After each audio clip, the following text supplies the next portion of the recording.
Bien, bonsoir à tous, chers collègues. Monsieur André Vigli, Madame Laurence Desfonds-Fargeon, Monsieur Jean-Yves Maréchal, Madame Laetitia Arnaud, Monsieur Jean-Marie Blanc, Madame Myriam Gutierrez, Monsieur Christian Ozas, Madame Françoise Bouclet, Monsieur Laurent Saez, Monsieur Joël Racamier, Madame Simone Autremblant, Monsieur Aimé Verbiguier, Madame Christiane Boucher, Madame Laure Giton, Madame Nathalie Pagès, Madame Florence Jouve-Lavolée, Monsieur Olivier Berne, il va arriver, Madame Christelle Rouby, Madame Sonia Amalou, Monsieur Maxime Marozu, Monsieur Richard Laurendin, Madame Émilie Blaché-Bayardi, et l'arrivée de Monsieur Berne, Monsieur Claude Raoux, il a donné pouvoir.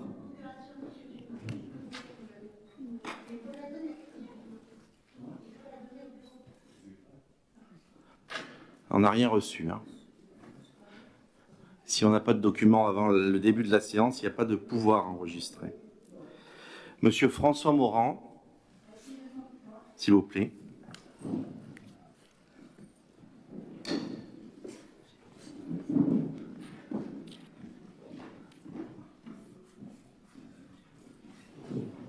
Madame Marie-Claude Bompard, Monsieur Jean-Jacques Malapert est absent, excusé. Monsieur Pierre Michel, Madame Christine Fournier, Madame Marie Calero, Monsieur Claude Dumas, Monsieur Julien Paduano, Madame Sylvie Roche est excusée à donner pouvoir à Madame Christiane Boucher.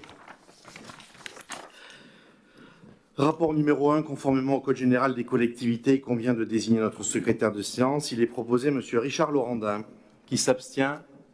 La Ligue du Sud, qui est contre. Dossier adopté à l'unanimité. Je vous remercie. Rapport numéro 2, il s'agit de la séance du 27 octobre dernier. Est-ce qu'il y a des questions? Qui s'abstient? La Ligue du Sud, qui est contre.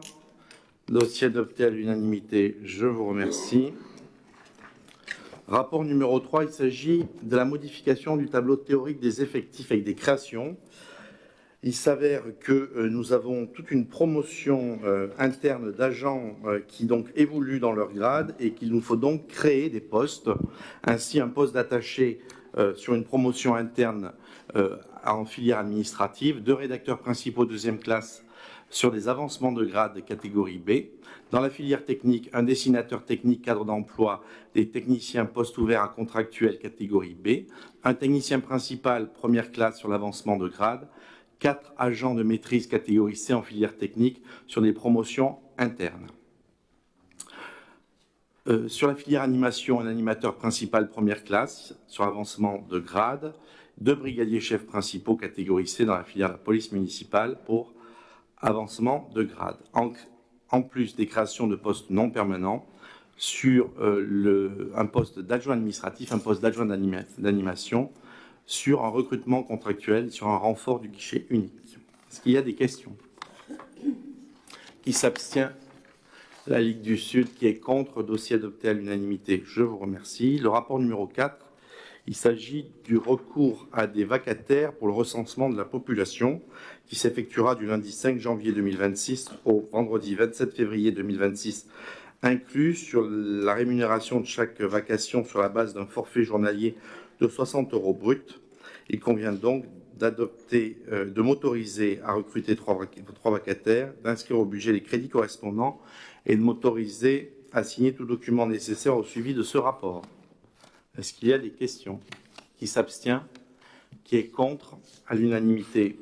Je vous remercie. Budget principal, rapport numéro 5, admission en non-valeur.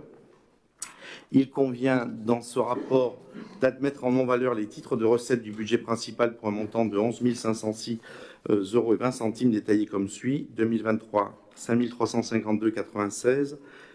2024, 6 153,24 €, d'inscrire les crédits correspondants à cette procédure au budget principal de l'exercice en cours.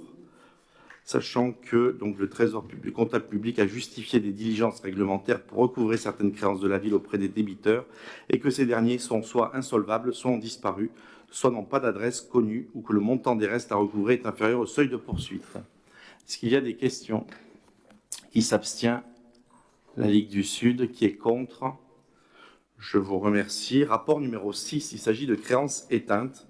D'admettre en créance éteinte à la demande du comptable public les titres de recettes du budget principal pour un montant de 47 273,84 €, détaillés comme suit. Année 2022, 31 026,52 centimes. 2023, 14 420. 2024, 1827,32 centimes. D'inscrire les crédits à cette procédure, correspondant à cette procédure au budget principal et de m'autoriser à signer tous les actes, tous les documents nécessaires. Est-ce qu'il y a des questions? Qui s'abstient? La Ligue du Sud. Qui est contre? Dossier adopté à l'unanimité. Je vous remercie. Rapport numéro 7, il s'agit du budget annexe assainissement, admission en non-valeur. Il s'agit de pouvoir admettre en non-valeur 1 556,50 € détaillés sur les années 2024-2025, d'inscrire les crédits à cette procédure et de m'autoriser à signer tous les documents nécessaires à ce rapport. Est-ce qu'il y a des questions? Qui s'abstient? La Ligue du Sud. Qui est contre? Adopté à l'unanimité. Le rapport numéro 8, il s'agit de la décision modificative au budget principal. Cette deuxième décision modificative vient procéder, comme chaque année, aux écritures de régularisation de fin d'année. Elle permet dans un premier temps de venir constater des recettes supplémentaires en section de fonctionnement pour un montant de 266 134 € qui correspondent à des subventions complémentaires de fonctionnement, dont les subventions de la région et du département, de l'indemnisation de la commune dans le cadre du jugement de la société Tisserand des Flandres à qui la ville avait acheté des masques pendant la période du Covid, de constater les dotations d'amortissement aux opérations d'ordre, notamment au chapitre 42. Sur les sections d'investissement, de prendre en compte la subvention du district de football pour l'éclairage du stade Abdou Séné pour un montant de 12 403 €, soit 26% du montant des coûts des travaux. Et par ailleurs, de venir régulariser les imputations et crédits des dépenses suivantes en section de fonctionnement. Il s'agit de venir constater ce que nous venons de délibérer sur les admissions non-valeur et créances éteintes soumises par la perception qui ont fait l'objet de délibérations précédentes et de réalimenter certaines lignes en charge, mais aussi sur la charge de mise en sécurité des bâtiments communaux.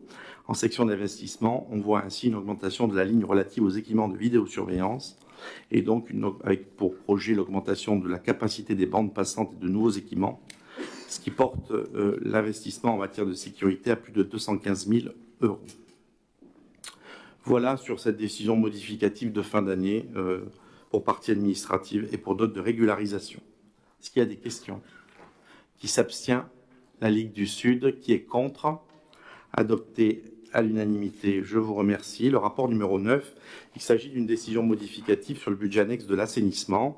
C'est une première décision modificative du budget annexe qui vient procéder aux écritures de régularisation de fin d'année.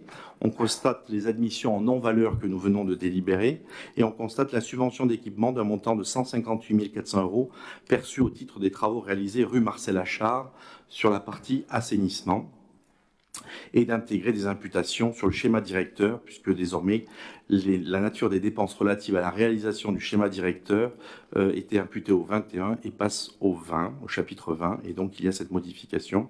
Enfin, d'intégrer les dépenses de modification du raccordement occasionnées dans le cadre des travaux de protection des crues du Lez, puisqu'on a profité des travaux du Lez à l'aval du pont de Chabrières pour résorber le réseau aval, convention de coopération et le syndicat du Lez, que nous avions approuvé le 27 octobre 2025 en conseil municipal.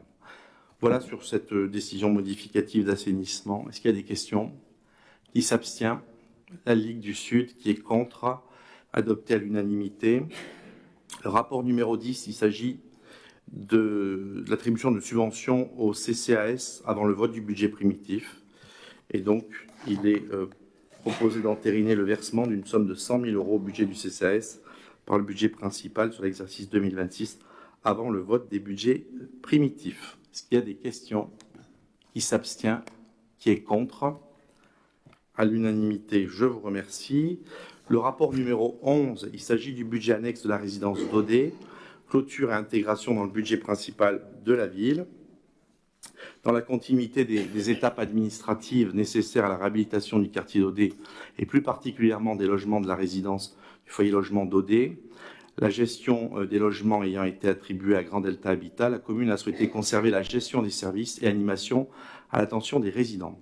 Après avoir rattaché le budget annexe au budget principal en 2025, il est désormais nécessaire d'intégrer totalement la gestion des services de la résidence dans le budget général, comme tout autre service de la commune. Aussi, le budget annexe sera dissous à la fin de l'exercice et les dépenses et recettes liées au service de la résidence directement intégrées dans le budget général de la commune à compter de 2026. Voilà l'objet de ce rapport numéro 11. Est-ce qu'il y a des questions? Qui s'abstient? Qui est contre? Dossier adopté à l'unanimité. Vote contre de la Ligue du Sud. Rapport numéro 12. Il s'agit de la prise en charge des dépenses d'investissement avant le vote du budget primitif 2026. Il s'agit, comme chaque année, avant le vote du budget, de pouvoir prendre le quart du montant des investissements du budget précédent.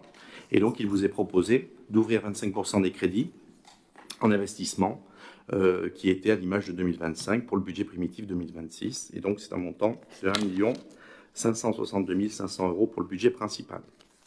Vous avez le détail dans le tableau. Est-ce qu'il y a des questions? Qui s'abstient? Qui est contre? Dossier adopté à l'unanimité. Je vous en remercie.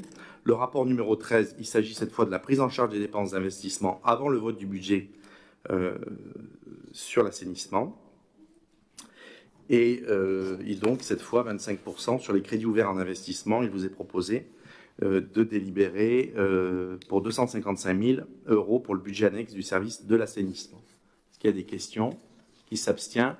Qui est contre? À l'unanimité, je vous remercie. Rapport 14, il s'agit d'un groupement de commandes entre la commune de Bolène et le CCAS pour la fourniture et l'acheminement d'électricité et de services associés du 1er janvier 2026 au 31 décembre 2027. C'est l'attribution d'un marché, donc fourniture et aménagement électricité et services associés à compter du 1er janvier 2026 pour le groupement de commandes constitué de la ville de Bolène et du CCAS. Et donc un avis d'appel public à la concurrence a été lancé le 12 octobre. La date de remise était le 12 novembre. Une commission d'appel d'offres s'est réunie le 12 novembre à 16 h et a désigné l'offre du prestataire. Et donc, il est proposé le titulaire EDF. Et donc, l'ensemble des tarifs qui sont précisés à 93,66 €. Je rappelle que le prix précédent était de 135,1 au lieu d'aujourd'hui de 93,66, ce qui veut dire qu'en votant cette nouvelle attribution et avec la résorption des 2600 points lumineux en LED, nous avons, sur les 3 dernières années, absorbé près d'1 million d'euros en moins de charges d'électricité. Il convient donc d'approuver la procédure d'appel d'offres, de m'autoriser à signer le marché public tel qu'il a été attribué par la commission d'appel d'offres. Est-ce qu'il y a des questions? Qui s'abstient? Qui est contre? À l'unanimité, je vous remercie. Le rapport numéro 15, il s'agit des ouvertures dominicales. Madame Bouclé, vous avez la parole. Merci. Bonsoir.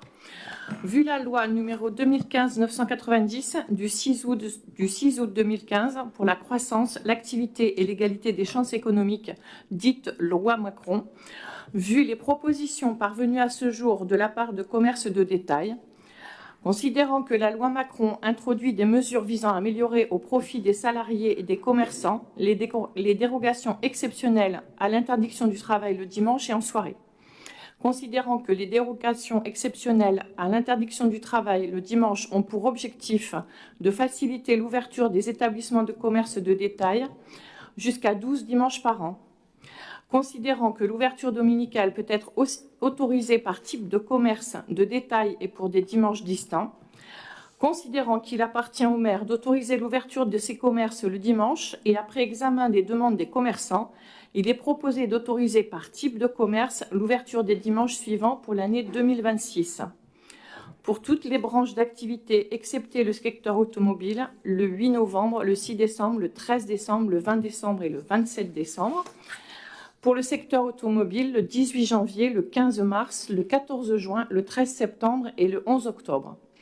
Il est proposé à l'Assemblée de donner son accord sur les propositions du rapporteur, d'autoriser par type de commerce de détail l'ouverture des dimanches pour l'année 2026 telle que précisée ci-dessus, et d'autoriser le maire à signer tous les documents nécessaires au suivi de ce dossier. Merci Madame. Y a-t-il des questions? Qui s'abstient?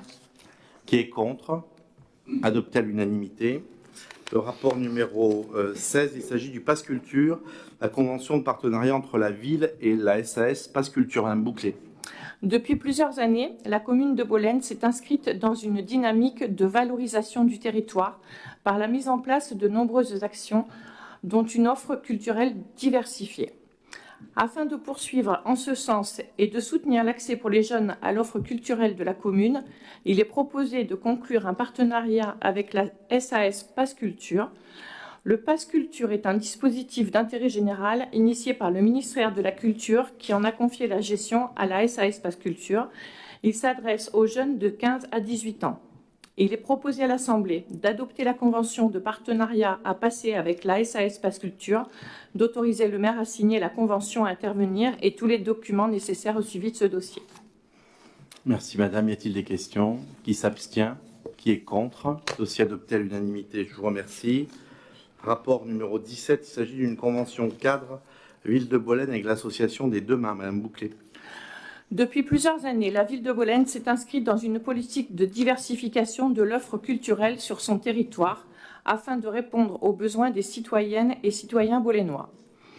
À cet effet, elle a développé de nombreux partenariats avec des acteurs culturels, dont l'association des Demain, avec laquelle une première convention cadre a été établie en conseil municipal du 15 décembre 2022 aux fins d'organisation par cette association de concerts de musique actuelle dans la commune. Ces concerts ayant rencontré un succès grandissant, notamment envers le public bolénois, il est proposé aujourd'hui de reconduire ce partenariat avec l'association des Demain pour 2 années consécutives, à savoir 2026 et 2027. Ce partenariat consiste d'une part en l'organisation de concerts de musique actuelle à la salle de spectacle de la Cigalière par la dite association et pour cela en la mise à disposition de cette salle et des moyens humains et matériels y référents. D'autre part dans le versement d'une aide financière d'un montant de 5 000 € par concert. Il est proposé à l'Assemblée d'adopter la convention cadre 2026-2027 à passer avec l'association des Demain dans le cadre de la mise en œuvre de concerts de musique actuelle, d'autoriser le versement d'une subvention de fonctionnement d'un montant de 5 000 € à l'association des Demain pour chaque concert qui sera organisé et fera l'objet d'une convention d'application. Les fonds nécessaires seront prélevés sur le budget de l'exercice en cours aux natures et fonctions prévues à cet effet, d'autoriser le maire à signer la convention cadre et les conventions d'application à intervenir, ainsi que tous les documents nécessaires au suivi de ce dossier. Merci Madame. Y a-t-il des questions? Qui s'abstient? Qui est contre? Le Ligue du Sud est contre. Adopté à la majorité. Rapport numéro 18, il s'agit de la Convention territoriale globale 2026-2030 avec la CAF et la MSA. Madame Arnaud, vous avez la parole. Bonsoir.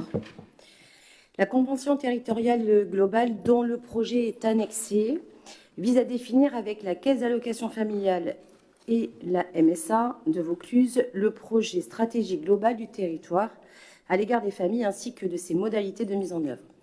Ce projet est établi à partir d'un diagnostic partagé tenant compte de l'ensemble des problématiques du territoire.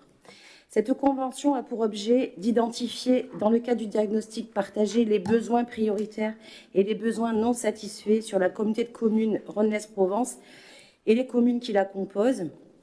Elle vise aussi à définir un plan d'action et une programmation permettant d'identifier les champs d'intervention à privilégier et de développer des actions nouvelles permettant de pérenniser et d'optimiser l'offre des services, des actions existantes pour une mobilisation de cofinancement. Et enfin, de suivre la mise en œuvre du plan d'action et de mesurer les impacts de la démarche. La CAF de Vaucluse et la communauté de communes Rhône-Lez-Provence chacune des communes du territoire souhaite s'engager dans la mise en œuvre des moyens nécessaires pour atteindre les objectifs qu'elles se sont chacune assignés dans le plan d'action du présent projet de convention. Cette convention matérialise également l'engagement conjoint de la CAF et de la collectivité à poursuivre leurs appuis financiers au service des familles du territoire. Et enfin, la CAF s'engage à répartir des financements bonifiés directement dans les structures du territoire soutenues par la collectivité locale compétente sous la forme de bonus territoire CTG et de bonus trajectoire de développement.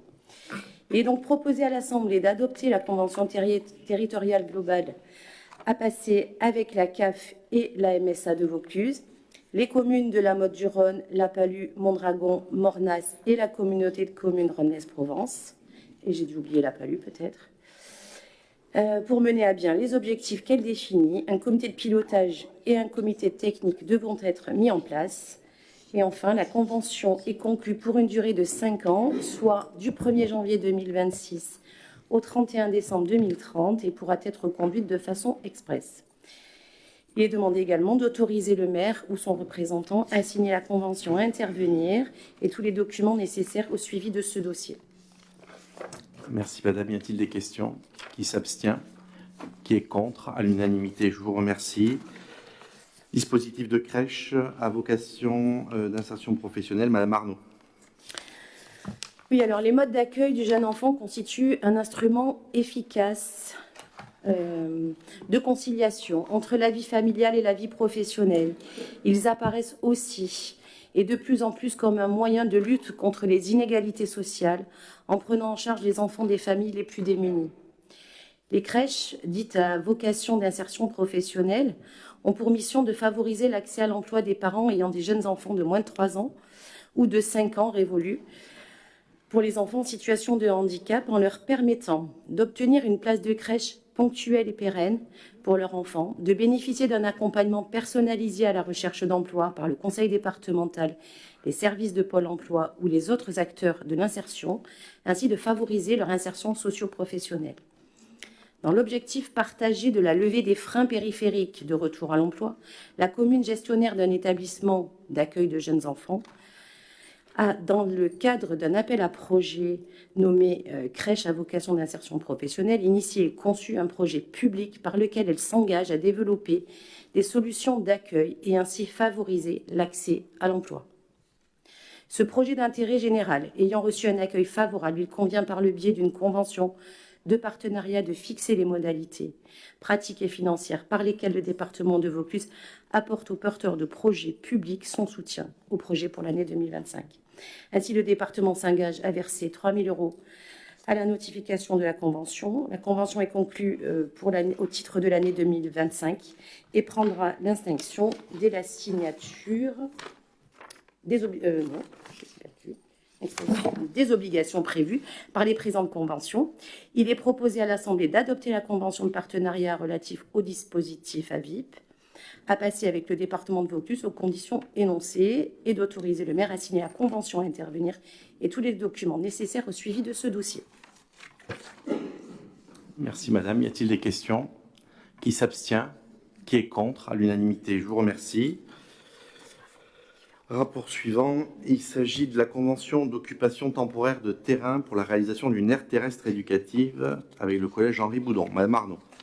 Alors, en effet, le collège Henri Boudon souhaite mettre en place une aire terrestre éducative afin de permettre aux élèves d'observer la biodiversité et d'acquérir les connaissances pour la favoriser.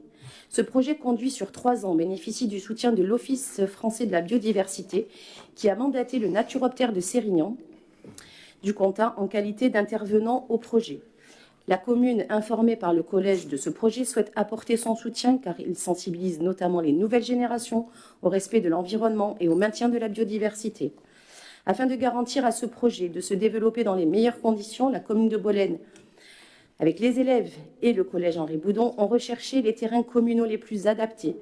Ainsi, a été convenue la mise à disposition par convention à titre gracieux, sans aucune redevance ou indemnité d'occupation ou autre contrepartie à verser, d'une partie des parcelles cadastrées section AR 254 et 267 et du domaine public, soit une surface d'environ 1586 mètres carrés. Ces terrains situés en zone naturelle au PLU se prêtent parfaitement au projet du collège, tant pour la qualité de leurs espaces que pour leur proximité avec l'établissement scolaire. Il est précisé que les parcelles cadastrées AR 254 et 267, d'une superficie totale de 7 881 m², 6 lieux-dits La Planchette à Bolène, appartiennent au domaine privé de la commune. Le collège garantit la commune que l'ensemble des dispositifs mis en place dans le cadre de ce projet, notamment au moyen de panneaux, sont amovibles, donc réversibles, et pourront rendre le terrain en son état initial. Il est donc proposé à l'Assemblée d'adopter la convention d'occupation temporaire à passer avec le collège Henri Boudon pour la mise à disposition à titre gracieux pour une durée d'1 an renouvelable 2 fois pour 1 an par tacite reconduction d'une partie des parcelles cadastrées, section AR 254 et 267 et du domaine public, environ 1586 m², en vue de la réalisation d'une aire terrestre éducative, dans le but d'observer et de favoriser la biodiversité, la prise d'effet de cette convention étant fixée à la date de la signature. Il est demandé également d'autoriser le maire ou son représentant à signer la convention, à intervenir et tous les documents nécessaires au suivi de ce dossier. Merci Madame. Est-ce qu'il y a des questions? Qui s'abstient? Qui est contre? À l'unanimité, je vous remercie. Rapport numéro 21, il s'agit d'une convention avec la Caisse d'allocation familiale relative à la mise à disposition d'un local. Monsieur Berne, vous avez la parole. Bonsoir. En délibération du 23 septembre 2024, le conseil municipal a autorisé la mise à disposition d'un local à la Caisse d'allocation familiale de Vaucluse pour permettre à cet organisme d'y organiser une permanence, actuellement tous les 15 jours. La CAF souhaite désormais augmenter les permanences afin de pouvoir faire recevoir les familles par un contrôleur. Les locaux qui accueillent la première permanence permettent de répondre à cette demande, qui permet en outre de répondre aux besoins des familles. C'est pourquoi il est proposé à l'Assemblée d'adopter l'avenant à la Convention pour la mise à disposition à titre gratuit d'un local au sein de l'espace de vie sociale Espace Génération Bolène, à passer avec la CAF de Vaucluse aux conditions énoncées ci-dessus. Cet avenant à la Convention est conclu pour une durée d'1 an, du 6 janvier 2026 au 31 décembre 2026, et est renouvelable chaque année par tacite reconduction. Autoriser le maire à signer l'avenant à la Convention, à intervenir et tous les documents nécessaires au suivi de ce dossier. Merci. Y a-t-il des questions? Qui s'abstient? Qui est contre? À l'unanimité, je vous remercie. Rapport 22, il s'agit d'une convention d'occupation du domaine public. Monsieur Maréchal. Oui, bonsoir. La commune de Bolène, pour les besoins de son système de vidéosurveillance, souhaite bénéficier d'emplacements sur le domaine public intercommunal de la CCRLP pour l'implantation de mâts. La commune dispose de 4 caméras de vidéosurveillance sur les emplacements du domaine public intercommunal suivants. Une sur l'avenue Théodore Banel au croisement de la rue Nelson Mandela, une autre sur le rond-point donnant sur l'avenue Jean Moulin et l'avenue du Crottat, dans la zone artisanale de Servat, une autre sur le parking des commerces, rue Émile Navarro, et une dernière sur la zone artisanale La Planchette, sur l'anneau extérieur du rond-point Léon Perrier. L'autorisation d'occupation du domaine public sollicitée par la commune de Bolène doit faire l'objet donc d'une convention qui est jointe à ce document avec la CCRLP fixant l'objet et les conditions d'occupation du domaine public. Il est donc proposé à l'Assemblée d'adopter cette convention d'occupation du domaine public à titre gratuit et pour une durée de 3 ans avec la CCRLP en vue de la mise à disposition à la commune de 4 emprises du domaine public intercommunal pour l'implantation de dispositifs de vidéosurveillance de la ville et d'autoriser Monsieur le maire à signer la convention, à intervenir et tout document nécessaire au suivi de ce dossier. Merci. Y a-t-il des questions? Qui s'abstient? Qui est contre? À l'unanimité, je vous remercie. Rapport numéro 23, mise à disposition d'une partie de la parcelle section OA 796. Madame Desfonds-Fargeon. Bonsoir. La société Natran bénéficie d'une mise à disposition jusqu'au 31 janvier 2026 de la parcelle OA numéro 796. Elle a cependant besoin de 2 mois supplémentaires pour achever les travaux sur l'ouvrage de gaz qui constituait l'objet de cette mise à disposition, et ce jusqu'au 31 mars 2026. Il vous est donc proposé d'adopter l'avenant numéro 2 à la convention d'occupation temporaire à passer avec la société Natran afin de prolonger les délais de mise à disposition à titre gracieux d'une partie de la parcelle cadastrée section OA numéro 796 pour une surface d'environ 224 m², et ce du 1er février au 31 mars 2026. Il vous est également demandé d'autoriser Monsieur le maire à signer l'avenant numéro 2 à la convention d'occupation temporaire à intervenir et tous les documents nécessaires au suivi de ce dossier. Merci Madame. Y a-t-il des questions? Qui s'abstient? Qui est contre? À l'unanimité, je vous remercie. Acquisition d'une propriété, rapport 24, Madame Desfonds-Fargeon. Alors, il s'agit d'une parcelle qui longe la voie communale et qui héberge un fossé faisant office d'exécutoire des eaux pluviales. Elle se situe chemin de l'Argilas, donc c'est la parcelle cadastrée section 0I numéro 1099 d'une superficie de 44 m². Il convient donc de régulariser la situation de cette parcelle au vu des ouvrages qui s'y trouvent. Il est donc proposé à l'Assemblée d'acquérir à titre gratuit la parcelle cadastrée section OI numéro 2082 appartenant à Monsieur Alain Carle, d'une superficie totale de 44 m² qui se situe chemin de l'Argilas afin de permettre son incorporation automatique dans le domaine public communal. Il vous revient également d'autoriser le maire à signer l'acte authentique à intervenir et tous les documents nécessaires au suivi de ce dossier. Merci Madame. Y a-t-il des questions? Qui s'abstient? Qui est contre? À l'unanimité, je vous remercie. Rapport 25, il s'agit d'une cession, d'une partie de parcelle. Madame Desfonds-Fargeon. La commune de Bolène est propriétaire de la parcelle cadastrée section OA numéro 258 d'une superficie de 4 469 m². Cette parcelle se situe dans la zone d'activité économique Prajelinet Nord. Elle appartient au domaine privé de la commune et la société, la SCI DS, qui est implantée sur la parcelle voisine, cadastrée section OA numéro 1370, souhaite acquérir cette parcelle afin d'étendre son activité sur la zone d'activité économique du Prajelinet. Par ailleurs, il est nécessaire de détacher sur cette parcelle la pointe ouest, qui représente environ 83 m², pour désenclaver une parcelle communale. Par ailleurs, la parcelle dont il est question ce soir comporte une mare à conserver d'une superficie de 1162 m². Une mare qui rend la surface en question inutilisable et qui, par ailleurs, ajoute des contraintes supplémentaires liées aux obligations de conservation en l'état de cet espace naturel. France Domaine a estimé ce bien à 32 € du mètre-carré et 3 € du mètre-carré pour l'espace que constitue la mare. L'estimation donc du bien est estimé après abattement de 10% à 96 000 €. Par ailleurs, cette cession est soumise à une condition suspensive qui consiste à l'obtention par la société d'un prêt bancaire d'une durée de 15 ans pour un taux inférieur à 3,5%. Il est donc proposé à l'Assemblée d'accepter cette vente amiable au bénéfice de la SCIDS, d'une partie de la parcelle cadastrée section OA numéro 258 qui se situe sur la zone Prajelinet Nord, d'une superficie évaluée à 4 386 m² pour un montant de 96 000 €, avec l'obligation pour l'acquéreur de conserver la mare qui se trouve sur cette parcelle et qui représente une superficie de 1162 m².